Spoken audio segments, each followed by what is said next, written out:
साथियों, अभी जो आप ये 2 मंजिला मकान देख रहे हैं, ये मकान लखनऊ के निशानगंज इलाके का है और ये वही मकान है जहां से एक कहानी शुरू हुई थी। एक मकान मालकिन और एक किराएदार की कहानी। एक ऐसी कहानी जिसने आज उत्तर प्रदेश को हिला कर रख दिया है और सच कहें तो जुर्म की ये कहानी किसी के भी रोंगटे खड़े कर सकती है।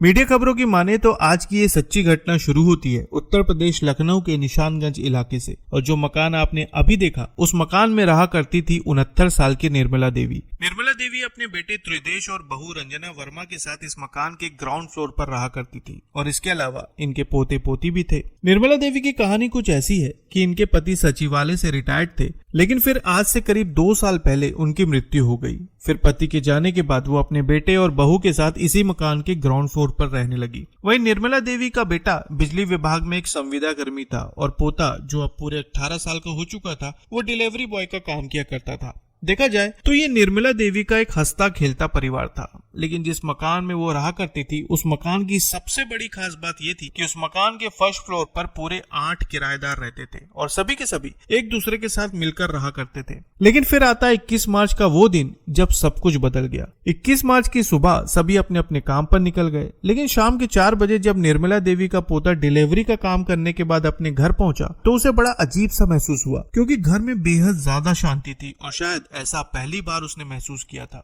अब घर में दाखिल होने के बाद वो धीरे धीरे घर के कमरे की तरफ बढ़ता है, लेकिन जैसे ही वो कमरे में दाखिल होता है, वहाँ का नजारा देखकर उसके हाथ पांव वहीं जम जाते हैं। वो देखता है कि उसकी दादी निर्मला देवी जमीन पर बेसुध पड़ी हुई थी और उसके हाथ पांव बंधे हुए थे। अपनी दादी की ये हालत देखकर वो बुरी तरह से चौंक जाता है और डर के मारे उसकी चीखें निकलने लगती है। अब उसकी चीख पुकार सुनकर आसपास के लोग तुरंत घर की तरफ दौड़ पड़ते हैं और कुछ ही देर में गली मोहल्ले के लोग घर में इकट्ठा हो जाते हैं। सभी निर्मला देवी की हालत को देखकर बेहद ज्यादा हैरान थे और यही सोच रहे थे कि आखिर उनके साथ ये सब किसने किया। लेकिन फिर कुछ लोग जब उन्हें चेक करते हैं तो पता चलता है कि निर्मला देवी अब इस दुनिया में नहीं रही। अब इतना सुनते ही निर्मला देवी का पोता बुरी तरह से डर जाता है। उसे समझ में नहीं आ रहा था कि अचानक घर के अंदर ये सब क्या हो गया। फिर उसी वक्त वो अपने पिता को फोन लगाता है और पूरी बात बताता है और उसके पिता भी इस खबर को सुनने के बाद पूरी तरह से चौंक जाते हैं। पिता को फोन लगाने के बाद वो अपनी माँ रंजना को कॉल करता है और रंजना भी जब ये खबर सुनती है तो उसके हाथ पांव भी ठंडे पड़ जाते हैं। कुछ ही देर में रंजना अपने किराएदार राजन शर्मा के साथ वहाँ पहुँचती है और अपनी सास की हालत को देखकर वो जोर जोर से रोने लगती है। रोते हुए वो सभी से पूछने लगती है कि अचानक उनके साथ ये सब क्या हो गया और किसने किया।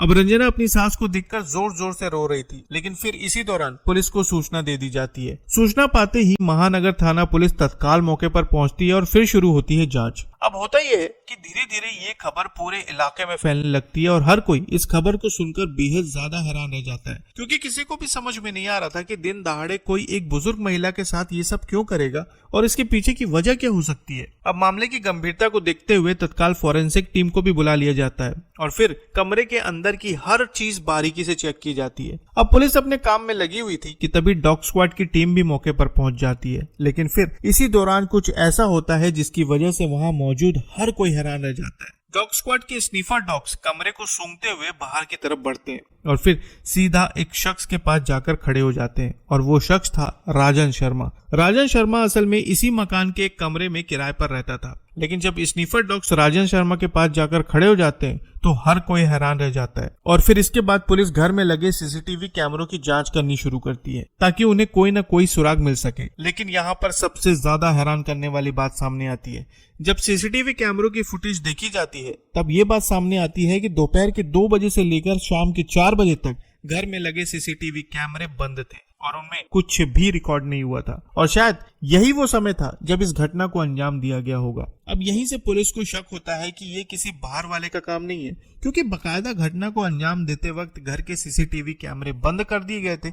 यानी कोई इस बात को अच्छी तरह से जानता था कि कैमरे कहां पर लगे हुए हैं और उन्हें किस तरह से बंद करना है। लेकिन इसके आगे जब पुलिस कुछ और सीसीटीवी फुटेज की जांच करती है तो एक फुटेज में पुलिस को रंजना और राजन शर्मा अपने घर के बाहर दिखाई देते हैं। देखा जाए तो बार बार शक की सुई राजन शर्मा की तरफ जाकर रुक जाती थी और अब रंजना भी शक के दायरे में आ चुकी थी। अब जब पुलिस को इन दोनों पर शक होता है तो पुलिस इन दोनों को शक के आधार पर हिरासत में लेती है और फिर शुरू करती है अपनी पूछताछ। हालांकि शुरुआत में तो ये कुछ भी बताने को तैयार नहीं थे, लेकिन जब पुलिस ने सख्ती दिखाई तब एक ऐसी कहानी सामने आई जिसने पूरे इलाके को हिलाकर रख दिया। मीडिया खबरों की माने तो पूछताछ के दौरान ये बात सामने आई कि आज से करीब 3 साल पहले बिहार का रहने वाला राजन शर्मा निर्मला देवी के इस मकान में एक कमरा किराए पर लेता है और यहाँ रहने लगता है। अब उसे रहते हुए यहाँ पर सिर्फ 2 से 3 महीने ही हुए थे कि तभी उसकी बातचीत रंजना से शुरू हो जाती है। और फिर होता ये था कि जब भी दोनों एक दूसरे को देखते तो बातें करने लगते और धीरे धीरे इनकी बातों का सिलसिला कुछ ऐसा शुरू हुआ कि दोनों एक दूसरे से प्यार करने लगे। खबरों की माने तो कुछ ही समय के अंदर दोनों एक दूसरे के बेहद करीब आ गए और फिर ये सिलसिला काफी लंबे समय तक चलता रहा। हालांकि हैरानी की बात यह थी कि इन दोनों के रिश्तों के बारे में ना ही निर्मला देवी को कुछ पता था और ना ही रंजना के पति को। लेकिन फिर कुछ समय बाद इनके रिश्तों की भनक निर्मला देवी और रंजना के पति को हो गई और अब इस बात को लेकर पति पत्नी के बीच विवाद शुरू हो गया। अब आए दिन इसी बात को लेकर दोनों के बीच लड़ाई झगड़े होते थे। वहीं निर्मला देवी अपनी बहू की इन हरकतों को बिल्कुल भी पसंद नहीं करती थी। धीरे धीरे इस बात को लेकर घर का पूरा माहौल बदल चुका था और अब निर्मला देवी अपनी बहू पर पैनी नजर रखने लगी थी। लेकिन अब ये बात रंजना को खलने लगी और फिर एक दिन उसने अपनी सास निर्मला देवी को हमेशा के लिए रास्ते से हटाने का प्लान बनाना शुरू कर दिया। अपने इस प्लान में उसने अपने प्रेमी राजन को भी शामिल कर लिया और फिर 21 मार्च 2026 को इन दोनों ने मिलकर इस योजना को अंजाम देने का फैसला किया। 21 मार्च के दिन जब घर पर कोई भी नहीं था तब चुपचाप रंजना ने राजन को बुलाया और फिर दोनों ने मिलकर सबसे पहले निर्मला देवी के हाथ पांव बांधे और उसके बाद उन पर हमला किया, जिसकी वजह से निर्मला देवी की सांसें हमेशा के लिए थम गई। लेकिन फिर उन्होंने निर्मला देवी के सारे जेवर उतार दिए ताकि लोगों को ऐसा लगे कि ये सब कुछ लूटपाट के लिए किया गया था। वहीं इस घटना को अंजाम देने से पहले इन लोगों ने घर के सीसीटीवी कैमरे बंद कर दिए थे ताकि कुछ भी रिकॉर्ड न हो सके। अब इस घटना को अंजाम देने के बाद दोनों के दोनों कार में सवार होकर वहां से भाग गए। फिर कुछ दूर जाने के बाद रंजना ने मोबाइल के जरिए घर का सीसीटीवी कैमरा ऑन कर दिया। लेकिन इसके बाद जब निर्मला देवी का पोता घर पहुंचा तो अपनी दादी की हालत को देखकर वो जोर जोर से चीखने चिल्लाने लगा और फिर उसी वक्त उसने अपनी मां रंजना को भी कॉल किया। अब जैसे ही बेटे का कॉल आया तो रंजना को लगा कि अगर दोनों घर नहीं पहुंचेंगे तो पूरा का पूरा शक उन पर चला जाएगा और इसी वजह से दोनों वापस लौट आए। मीडिया खबरों की माने तो गिरफ्तारी के बाद ये बात भी सामने आई कि राजन शर्मा पहले क्रिकेट खेलता था। अंडर 16 टीम का वो सदस्य भी रह चुका है। हालांकि आगे उसका चयन नहीं हो पाया, इसलिए उसने क्रिकेट छोड़ दिया और अब वो टैक्सी चलाकर अपना गुजर बसर करता था। लेकिन इस मामले में भी सबसे हैरान करने वाली बात ये सामने आई है कि जो गाड़ी राजन टैक्सी के रूप में इस्तेमाल करता था वो गाड़ी भी रंजना ने ही उसे दिलवाई थी। फिलहाल पुलिस ने दोनों आरोपियों के खिलाफ संबंधित धाराओं के तहत मामला दर्ज कर लिया है और अभी इस पूरे मामले की जांच जारी है। तो साथियों, ये था उत्तर प्रदेश के लखनऊ का बेहद चौंकाने वाला मामला, जहां पर मीडिया खबरों की माने तो घर की एक बहू ने मर्यादाओं की सारी सीमाएं लांघ दी और आखिरकार एक ऐसे जुर्म को अंजाम दिया जिसके लिए शायद उसे कभी माफी नहीं मिल सकती। लखनऊ के इस मामले पर आप क्या कहना चाहेंगे कमेंट में जरूर बताएं और नई खबरों के लिए चैनल को सब्सक्राइब करना ना भूलें। तो फिर मिलेंगे साथियों बिल्कुल एक नई खबर के साथ। तब तक के लिए आपका बहुत बहुत धन्यवाद।